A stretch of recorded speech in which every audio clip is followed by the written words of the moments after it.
Milost, milosrdenství a pokoj od Boha Otce našeho a Krista Ježíše, Pána našeho.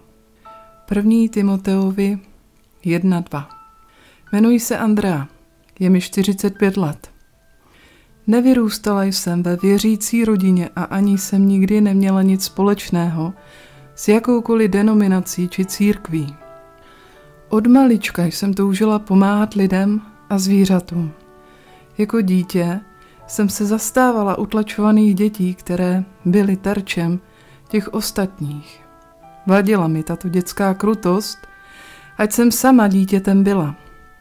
A i já jsem jako dítě tuto zakusila a i dělala. Přemítala jsem taky o životě a moc se nespokojovala s učením ve škole, že pocházíme z opic. Říkala jsem si tehdy, jak je to možné? Proč? Když jsme tedy z opic, proč se tedy opice dále nevyvíjí do lidí? Žádná odpověď učitelů mi tehdy nesedla. Byly na mne tolik komplikované a nepřesvědčující. A tak žila jsem životem jako nejspíše každý druhý, avšak bez jakéhosi cíle a naplnění vnitřního. Jediné, co mne zde ve světě nejvíce naplňovalo, byla pomoc druhým. Jakákoliv forma pomoci. A tak jsem si splnila svůj dětský sen o pomáhání druhým lidem a vystudovala vyšší zdravotnickou školu, obor psychiatrie. Poté jsem pracovala jako zdravotní sestra, nejen v nemocnicích, ale i jako terénní sestřička na ambulancích a posléze i jako vrchní sestra v domově pro seniory s Alzheimerovou chorobou. Kariérně jsem rostla, ale s vnitřním naplněním to stále nemělo nic společného. Zvrat však nastal v období, kdy jsem téměř vykrvácela. Objevil se mi na děloze velký myom, který jsem jako správná sestřička přehlížela, respektive neřešila jsem ho a jen si stále říkala, že to krvácení musí jednou skončit. No popravdě skončila bych nejspíše já, kdybych včas nedostala transfúze pro masivní únik krve. Má gynekoložka se nad mými hodnotami hladiny hemoglobinu zděsila. S otevřenými ústy, překvapená mi říkala, co tu ještě dělám a jak to, že chodím a žiji, že tak nízké hodnoty jsou v skutku neslučitelné s životem. Podle ní a těchto výsledků bych tu dávno neměla být. Jí zachvátila panika a já se usmívala. Bylo mi dobře, jen jsem cítila trochu únavu a zadýchávání, ale do práce jsem tenkrát chodila dále. Doktorka naplánovala okamžitě operační zákrok, kdy mi po různých vyšetřeních sdělila, že myom je opravdu tak veliký, že mi musí být odebrána celá děloha. Po konzultaci ohledně naplánování zákroku jsem tedy odjela domů za svými 3 syny. Tehdy byla má dvojčátka ještě malá a chodila spávat po obědě.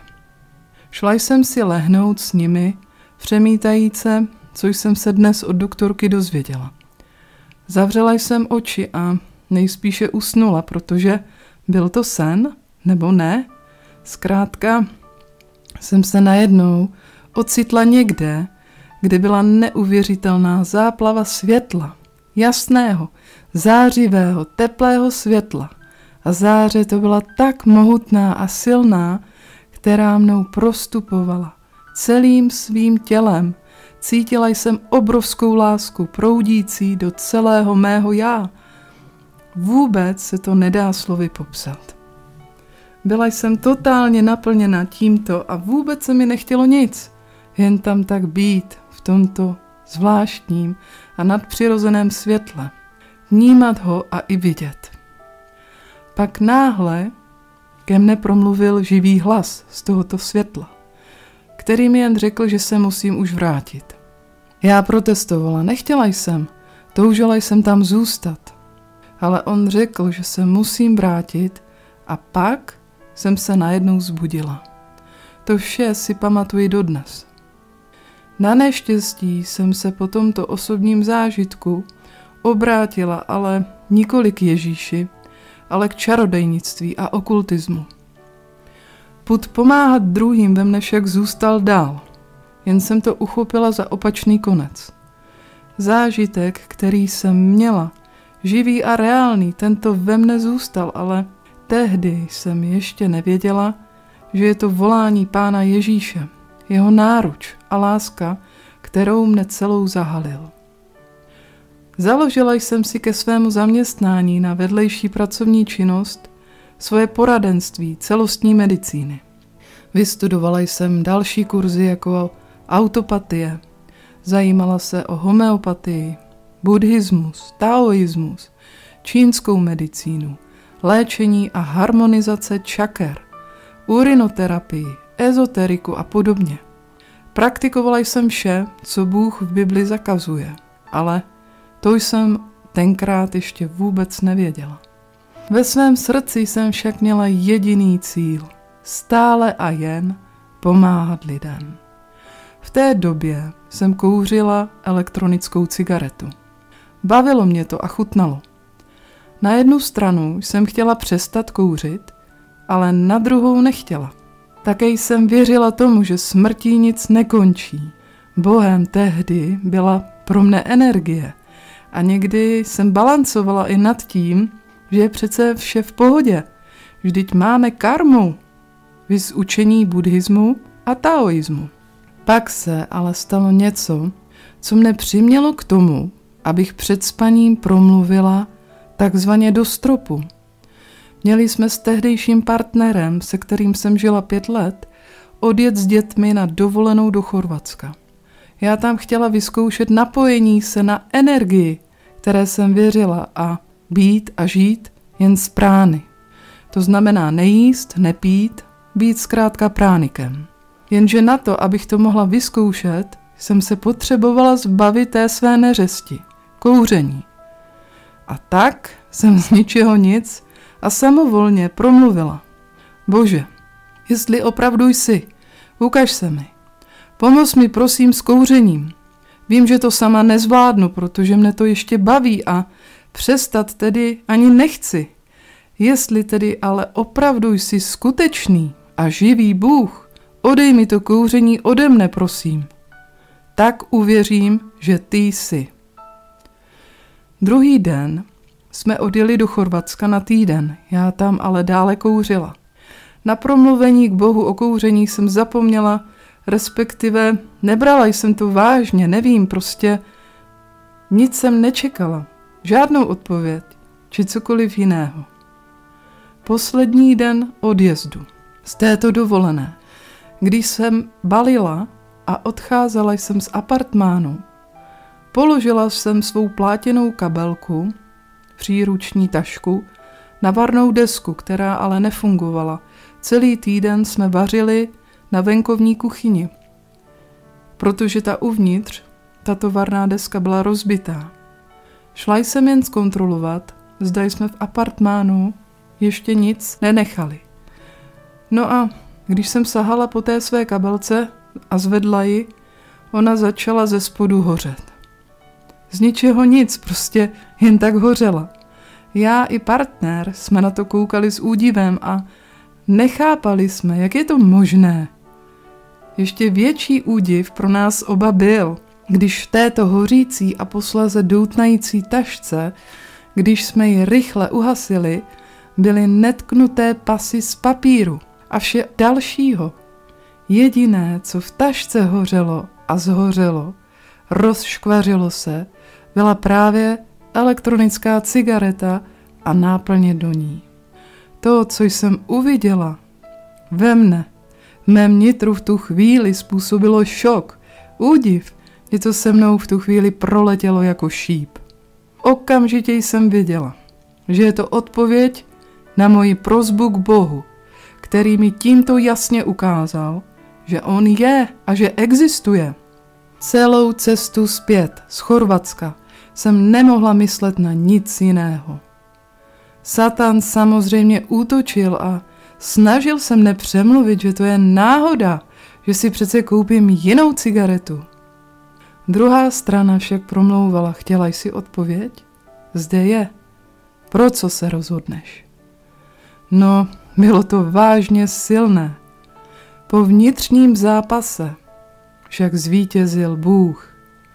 Doma jsem vyhodila zásoby s likvidem a začala se vlastně radovat a byla stále tímto zážitkem, zázrakem pro mne, co se mi zapsal a vyril do srdce, doslova poznamenaná.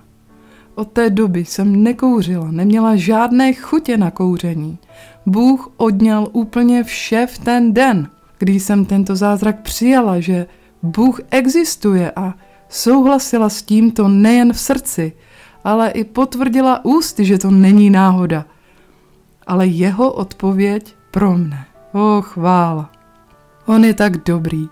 Byla jsem zcela dojatá touto událostí a naplněná jakousi láskou a mocí, silou, která ve mne pracovala a já tímto vším vzdávala Bohu díky v slzách, v dojetí, ve smíchu a radosti.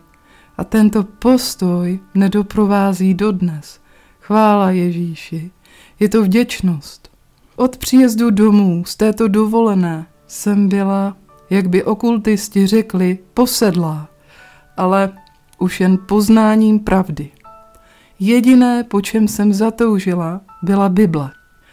Následující dny se mi začaly dít také zvláštní situace, kdy mi byly ukazovány v průběhu dnů všechny jakési momenty mého života.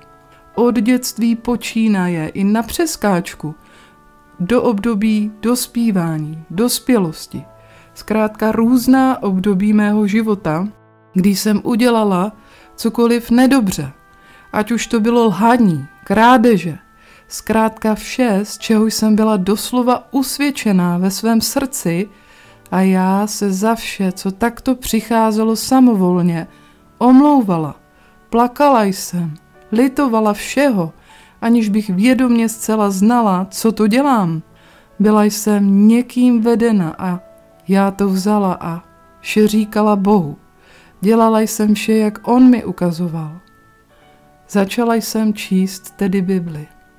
Zrušila jsem poradenství, roztrhala všechny diplomy, certifikáty. Zrušila živnostenský list. Vyhodila všechny lapače snů, všechny dekorace přes Budhu, vlajky Tibetu, mantry, mandaly, všechny Tao knihy, ezopomůcky, všechny CDčka s relaxační hudbou. Vyhodila jsem vše ze svého života, nejen fyzicky, ale i z mé duše. S nadšením a ohněm ve svém nitru jsem obvolávala své klienty a mluvila o Ježíši a o tom, že to, co jsem praktikovala, bylo špatné. Chtěla jsem je varovat, omlouvala se i jim a mluvila k nim o Pánovi. Začínala jsem svědčit. Někteří, co ke mně chodili do poradenství, mne odsoudili za blázna a nechápali moji proměnu. Byl však jeden muž, který uvěřil a přišel a chtěl znát slova o Ježíši. Co se týkalo mého osobního života, i tam nastaly veliké změny. Partner, který tento zázrak s elektronickou cigaretou viděl na vlastní oči a věděl také o všem, co se mi děje, Ježíše zatím nepřijal. Mne s dětmi vyhnal z domu. Ježíš mu vadil. Ale Bible říká, Bůh je láska. A vše, co se nám děje, je na dobro těm, co Boha milují. Pán mi dále ukazoval vše, vedl. Byl to jakýsi proces. Oč více nám jakoby partner ubližoval, o to více jsem mu odpouštěla. V lásce ve jménu Ježíše Krista mu žehnala a svému milujícímu Ježíši byla tolik za tuto zkušenost vděčná. Partnera mi bylo líto, a to velmi. Zloba a nenávist či jakékoliv podobné myšlenky ve mne vůbec nebyly. Naopak vládla laskavost, mírnost a pokoj v srdci. Tak to mne intenzivně Pán Ježíš vychovával a učil. Vrátil nám dokonce zázračným způsobem i naše bydlení a opět zařídil vše včas, že ani dodnes mi to není zcela jasné, jak se to mohlo takto rychle stát. Ale jen on ví vše. A to je nejdůležitější. Proto jen na něj spoléhám ve všech oblastech svého života. Je to nepopsatelné, jak on pracuje v každém z nás, když se mu člověk dobrovolně s touhou ze srdce poddá. Dovolí mu to a je tímto tvárný jako jíl, jako hlína. Důvěřuje a věří a spoléhá se jen a jen na něj ve všem. Jsem mu za vše tolik vděčná, že mne našel a vybral on z tohoto světa. Já Boha nikdy sama nehledala. Odevzdala jsem se jen jemu. Začala chodit každý den ven, promlouvám s ním a on mě dále učí, dodnes vede. Promlouvá ke mne i skrze sny. Tímto však má svědectví nekončí. Pán Ježíš je živý a pracuje v našich životech stále. On je tím veškerým svědectvím. Zavedl mne také do tohoto sboru, abych byla biblicky pokřtěna ve jméno Pána Ježíše Krista. Nikdy jsem však neslyšela svědectví o křtu Duchem Svatým, až skrze proroka bratra Williama Branhama z jeho kázání. Sama v sobě jsem si řekla, ale jak to poznám? Prorok vše popisuje různě a především i to, že je to něco nadpřirozeného, co je přítomné. A určitě to poznáte. Přirovnával přijetí Ducha Svatého různými způsoby. A tak přestala jsem hledat v kázáních a jednoduše jsem se ptala Pána. Říkala jsem, Pane Ježíši, vnímám, že to, o čem čtu a slyším mluvit proroka, že to nemám. Uvnitř vnímám tvoji blízkost, ale přesto vše nemohu říci, že ty jsi ve mne. Ty víš, jak moc tě miluji. Nemohu bez tebe žít, Pane. Jen ty jsi mým nádechem a výdechem. Toužím po tobě od té doby, co ses mi zjevil. Neumím to popsat, ale ty vidíš vše a znáš mé srdce. Takto jsem k Pánovi promlouvala a všemu odevzdala. Čas postupoval dál a já kráčela také dál s Pánem na každý den i noc. Až najednou v lednu v roce 2024 jsem prožila přesně to, co je psáno v Bibli. Jan, 20. kapitola, 22. verš. Po těchto slovech na ně dechl a řekl jim, přijměte Ducha Svatého. Stalo se to k ránu toho dne. Byla jsem vzbuzena a mocí Boží povznesena z lůžka do sedu a silou Pána oddána jen jeho působení, kdy při tom všem zazněl hlas. Přijmi Ducha Svatého. A v tu samou chvíli jsem otevřela ústa silou Boží a byl mi vdechnut dech Boží, který vypadal jako pára. A já ho takto uviděla a přijala. Nebyl to sen, byla to skutečnost, která se stala tak, jak Pán zaslíbil, neboť on je stejný, dnes, včera a navždy. Amen. Nebojte se nikdy a ničeho, nikdo z vás. Ve jménu Ježíše opravdu končí veškerý strach. Poddejte se jen jemu, Ježíši. Vždy, nejen někdy, vždy. On je zde stále. Je to přítel, náš bratr, který touží, abychom ho zvali do úplně všech situací našich životů, protože on je tím, kdo všemu panuje. V lásce. A přeje si vidět rozářené všechny děti zde. Všechny touží zachránit, ale nemůže nikoho nutit. Ne. Vše je dobrovolné a svobodné, protože přesně takto nás náš milující nebeský Otec stvořil. Říkám vám, úžasná milost, jak sladce to zní. Zachránila i mě, takového ubožáka. Byl jsem ztracený, ale teď mě našel. Byl jsem slepý, ale teď vidím. To je milost, která učí mé srdce bát se. Byla to milost, která mě zbavila strachu. Jak podivuhodně se ta milost zjevila v té hodině, kdy jsem uvěřil. Pán vám všem žehnej.